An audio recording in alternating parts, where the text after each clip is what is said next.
How did you get assigned to the Loretta Young show? How did I get assigned? I guess McQueen got me an agent at that fellow named Stan Kamen at William Morris. And I guess, if I remember best, he probably pitched me to the producer and sent over my shows. And there again, I think that show had been on for some time, and they were looking for young blood. Now, that was an anthology show hosted by Loretta Lynn, but she was in some occasional episodes. Oh, the ones I did a whole bunch of them, and I was the in-house young Jew. She didn't know I was Jewish. I'll tell you a story. Oh, no, I can't tell that story. How I ended up not doing Loretta Young shows at a given point. Did you direct her? Pardon me? Did you direct her? Oh, yeah. I only did shows that she was in. I think. I did one with Charlie Bronson. Was she in? I don't remember. I do, but I do remember the first day I shot with her. It was a breakfast scene. Her husband had gone off to work, and she was going to sit down and read the papers and have a cup of coffee. And okay, action, and we're rolling, and she went over, put the paper down, got the cup of coffee, poured the cup of coffee, sat down, picked up the cup, went like this, ah! And I yelled, cut. She looked at me and said, what did I do wrong? I said, I thought you burnt yourself. She said, that was acting. She was a tough old bird, but good. So I learned my lesson. There was, she had a swear thing. If you, God forbid, you swore in any way, she would say, that'll cost you a quarter, that's 50 cents, that's $1. If it was the almighty, it was $1.50. And this righteous woman who had a child out of wedlock, but really righteous. So one day, Rod Amato, director, really wonderful director. This is a story, but I know it's true. To what degree, I don't. You can look it up with Rod. But he was on the set, and he was directing. And a grip was, the camera or something fell on a grip while they're doing it, and the guy is laying there on the ground and going, oh, Jesus Christ, oh, God, get this friggin' thing off. Oh, God, help me. Oh, Jesus, oh, Christ. And they're getting it off, and they're taking the guy out, and Loretta says, that was going to cost you $1.50 when you come back. And Rod Amato looked at me and he says, what do you get for a fuck you? True story. Rod Amato, probably because of him, I got that job. He was fired. But that was an interesting show to do. Very righteous show. Although I had a great time on it, because in her building was I.L. Diamond, and Billy Wilder. Same building.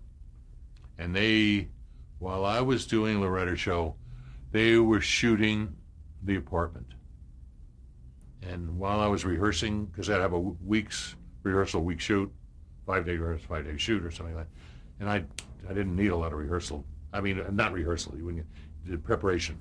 I'd sneak onto and watch Billy Wilder work. And that was one of the great treats of my life. You mentioned not getting really put into a niche, like a lot of directors do. Were you also still directing commercials while you were doing episodic television? Yeah, yes, if I can get a buck doing commercials, I did them. I also acted them. I did a whole group of, I was doing the Cannon show, Bill Conrad, and somebody had told me they were looking for a spokesman for General Motors.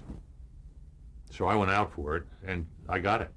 And I did, for the NFL series, I did about a half a dozen commercials, which I would love to find. I know we have one, but I'd love to find the rest of them. For not General Motors, what's the products? It's Delco. It's Delco Remy time, fall time for an oil change and oil filters. AC Delco. AC wants to know there is a definite difference. Yeah, I had a whole bunch of those. On camera? Yeah. Oh, okay. Yeah, big money. Okay. Residuals, Right. paid for my swimming pool. Great. You did a series that was known for at least chimpanzees called The Hathaways, a sitcom. Oh my Great God. cast. Well, tell me about the challenges of working with chimps. They were usually working with actors sometimes. They were great. They were called I forget what they came from a variety show. Those chimps used to be on television all the time. But it was Weston, Jack Weston, Right. and Peggy Cass. Cass.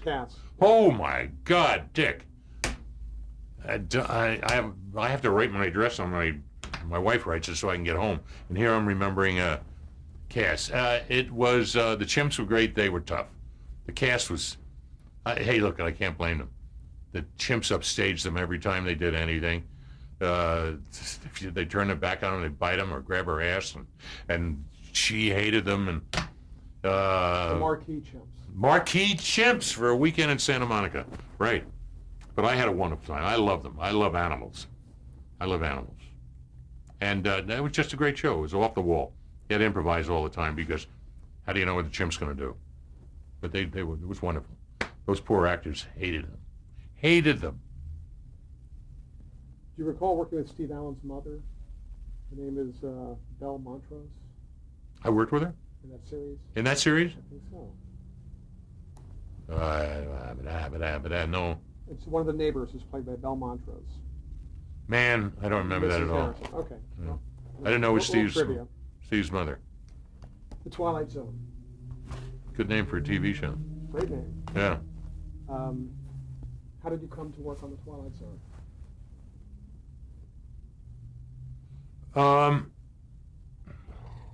It was in the later years. I know, but there's two things I remember. I think I redid. Oh no, that was later. I came to MGM, which was really Yankee Stadium. To get to MGM do TV was the place. I had a wonderful agent named Ben Conway, and if he believed in you, he worked so hard for you. He was what a real agent was. He's not these guys today who think they should get 90% and you get 10. And he pushed me over at MGM hard. And one day there was a director named Don Richards, I think, who was supposed to direct an 11th Hour, which was a psychiatry show. And but because of some conflict in scheduling, they only had 3 days to prepare or 2 days to prepare an hour show rather than the 5 days, whatever it was. And he didn't want to do it. He could. And Ben called me and he said, "Can you prepare a show in 3 days or 4 days?" I said, "I can shoot it tomorrow. Give me the script." And he got me into MGM. And once I got in there, I just did all their shows. 11th Hour, something about the Marines. I did, oh boy, I'm trying to think. Oh gosh. Combat.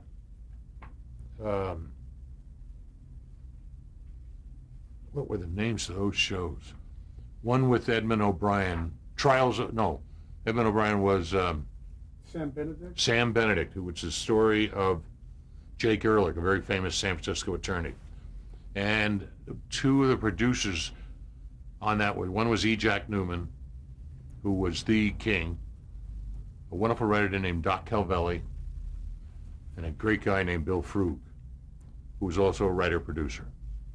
And I worked for them, and that was it. I mean, I just could have stayed with them forever. And I'd bounce around to their shows. There was another show, Mr. Novak, which I did for Sam Rolfe, and Man from U.N.C.L.E. Anyway, I just stayed there. And one day Bill Frug then moved on to produce Twilight Zone, and he asked me if I would come over and do some of those shows, and of course I was thrilled to. And then he left that show to go to CBS, and the last show I did there, I think, was for another producer, and it was called Incident at, what was it? What was it? Incident 23,000 feet. Something with Bill Shatner. Oh, Nightmare at 20,000 feet. And that was supposed to be a 3-day show. And man on a wing, lightning, windstorms, hurricane, and on the midway through the second day, everything took place on this airplane. The producer came on and said, "We have a problem." I said, "What's that?" He said, "We have to finish today." Oh, wow.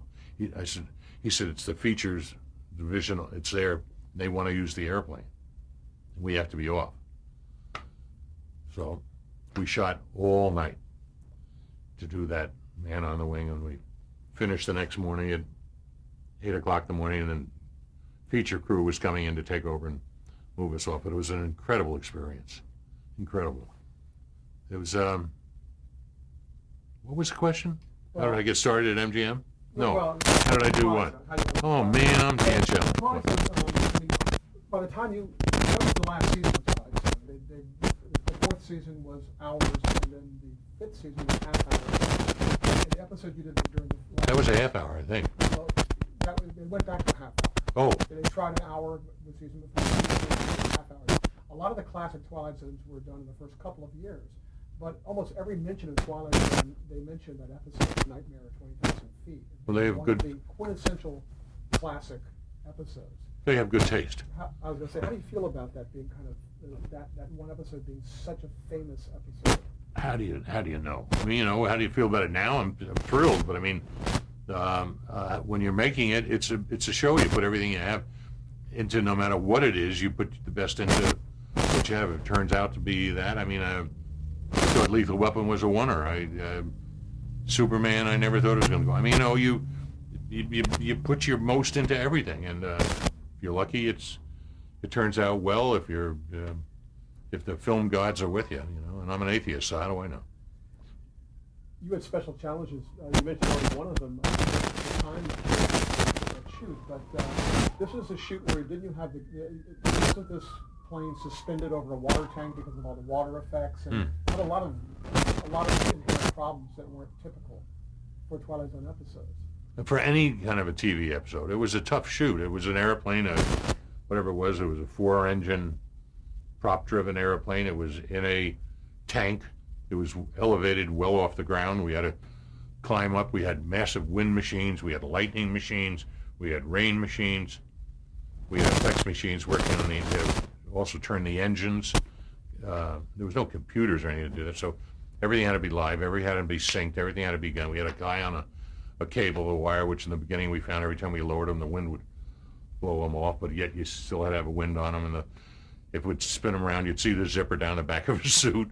But I had a great cast. It was Bill Shatner, Asa Maynor was the stewardess, and was his wife, or with the stewardess, and in turn that was the girl who played Betty Davis's daughter in the one I got fired on. Asa Maynor, great little actress, married kooky, loan me a comb. Ed Burns. They played a practical joke on me on that set. You heard about that? Yeah, well, you can tell us about that. Well, we were tired and exhausted and going on, and I like to have a light set. And when you got to make it heavy, you make it heavy. But I like to keep it light so everybody's having a relative good time. And I was offset getting a cup of coffee, which I drank a gallon of it that night. And what I didn't know was Ed Burns and Shatner had planned this fight because they had gotten an articulated dummy from somewhere, and I'm off, and I hear the screaming and yelling, and I can run back and I see the two of them fighting, and then they went behind the body of the airplane, and all of a sudden I see Shatner fall off the wing, and fall all the way to the bottom of the ground into this concrete, and hit the ground. And I went, oh my God. Now, honestly, my first reaction was, don't tell me I have to shoot the whole show over again with a new actor. No, I thought he was dead, man. And I came running up, and I grabbed him. What the hell? And everybody's standing around laughing. They had planned to put me on. Which is nice. Meant they were having a good time. And they did their all. And they did 3 days working too. And so, yeah, they were tough shows. That's an incredible timetable. How was Bill Shatner to work with? He was great. He was great. Fun, delightful. He was much more of a theater actor at that time, but he was delightful. I guess he still is. I watched this new show he's on. Legal. Yeah, I've never seen the whole show. I love to turn on the very end, where I see him and this other actor, and they have the cigar and the drink, and I hear Bill. It's his philosophies, really. It's more than the writer writes, I think. Anyway, it's charming. He's a charming guy. The stunts on the wing with the man in the suit. Very famous acrobat, I believe, aerialist. Nick Kravitz. Mm-hmm. Mm-hmm. When you were shooting that, you wanted to heighten obviously the terror of it. But Say what? The terror, the terror of that scene. Yeah. Looking at that.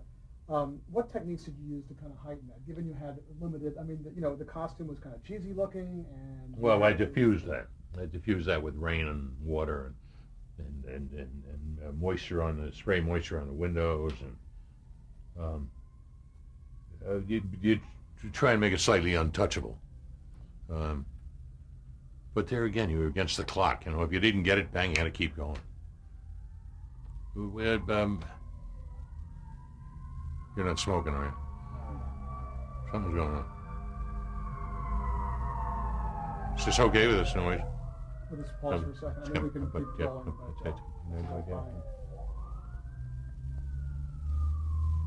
You smell it?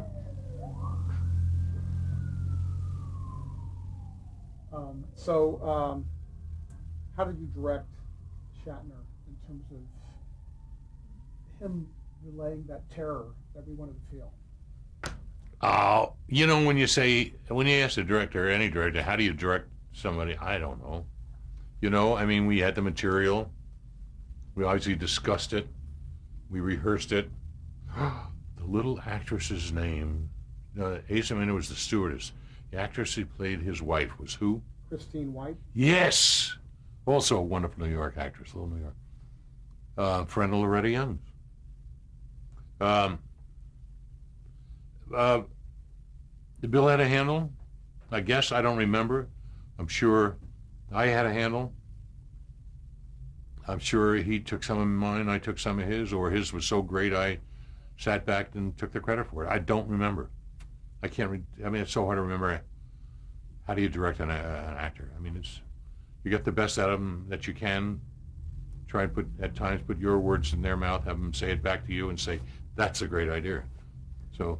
You mentioned the script, you mentioned the writing. Richard Matheson, yes, quite well known, wrote that. When you read that script before you started shooting it, did you visualize how scary that could be? Well, I didn't visualize how scary it could be. I visualized it as a page turner, and oh wow, what the hell's going to happen here? And wow, how am I going to make that thing work? And how am I going to do this? But wow, that's, and then you don't think about things about how do you make it scary or something. How do you make it real? That sign behind you, verisimilitude, has been my what do I say?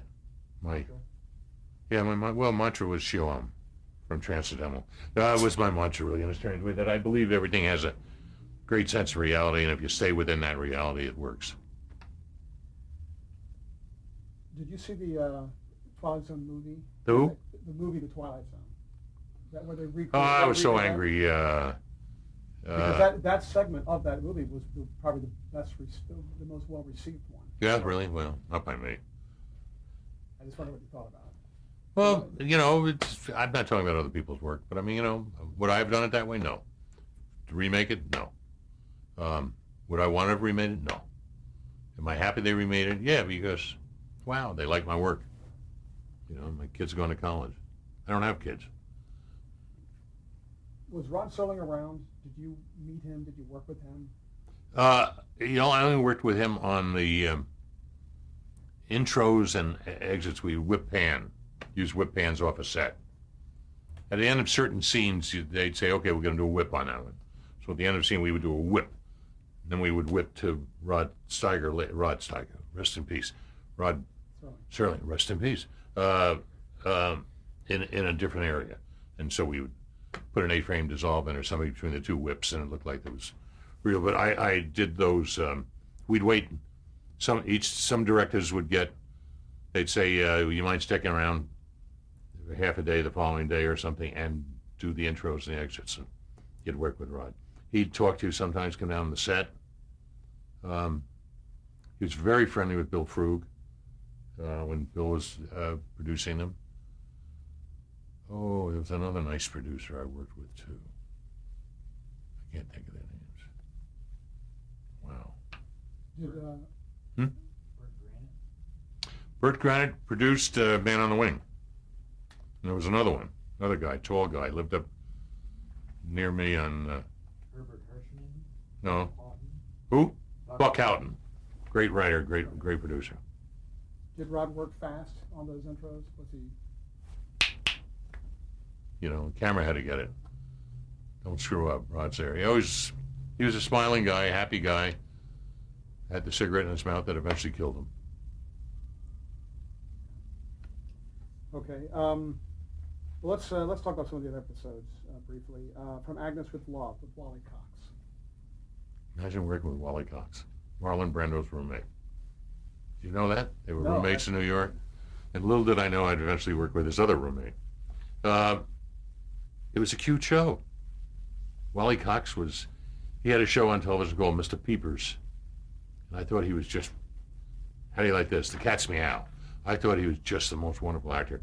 Very funny, very intimidated, very introverted. A real wonderful character. And they told me, would I like to do that show? And they had Wally Cox as well. And he played this character who was a computer operator. I think I can get a hot tea with lemon and honey, SCC. Starting to lose my voice. He was a computer operator, and the computers were as big as this room, and yet he was in love with this other computer operator, little girl. And his computer was a female computer named Molly or something. And so he was so close to his computer, he would ask his computer, how do I romance this girl? Because he was totally timid. And his computer was jealous of the girl, the real girl. And it would feed him all the wrong information. Get her roses, she had an allergy. Get her chocolate candies, she was on a diet. And it was just, I don't remember how it ended or what it did, but it was just cute.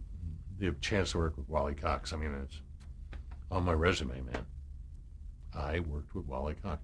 And most people today would say, who the is Wally Cox? Or who the hell is Dick Donner? No, I don't think so. Yeah, it's, No, hey, I tomorrow. haven't. Tomorrow. Sounds in Silence. That was a script that Rod Serling wrote. John Yeah, MacGyver, that John was, MacGyver, Penny Singleton. Who was it? John MacGyver, Penny Singleton. Penny Singleton. And who was the guy? John MacGyver. Oh, right. Wow. The guy who liked to have all the music playing and loud. Drove her nuts. Yeah. I don't remember. I'm taking the fifth. Okay. I remember it. I remember Penny Singleton. I remember John MacGyver. He had a company. He was a blustery boss and had all these workers in this that pretty much hated him. And then he lost the ability to hear. Oh, tell me more. This sounds like a good show. No, I don't remember. I'm And it all backfired on him. Well, Oh, vaguely, yeah. okay. There's a show called The Jeopardy Room. This is a very unusual episode. Martin Landau. That I liked. What did you do? This was a kind of claustrophobic. Martin Landau, and who was the German actor? Was it John Van Drelen? Yes, John Van Drelen. Yeah, he was. He played a. It was. It was like a KGB. Oh, he was a turned agent Yeah. who wanted to come over to us. The set looked like. I did the whole thing in a It hotel. looked very claustrophobic. Yeah, it was in a room, in a hotel, It was about a phone that if you answered it, It would blow up. Everything. and they had the other room over there where you could watch them. Almost the whole show took place in that. I remember that. Yeah. How did you keep that interesting? How the hell do I know? If I could see the show, I don't remember. I recently. I wish seen I all could of tell it. you. Have you? Yes. Oh, I haven't all seen six it. again, but Oh God, I wish I had. I don't remember. I mean, I remember it was tough. There was something about he tricks Van Drelen, who was still the KGB guy, into his room, and when he gets in there, he calls that phone. Van Drelen goes to pick up, and he goes, "Oh no," and it blows up. He turns the table on him. It was a tricky show. do you remember if you used handheld cameras for that? A lot of angles in there. Yeah, I don't remember. You know, I'd lie. It's really a long time, and oh boy, thank you. It's such a long time to try and put all those visuals together. I'm seeing it. I can see it. I can remember it to a degree, but Was that the only time you worked with Martin Landau? I don't know. Did I ever work with him again? I don't think so. I don't think I did.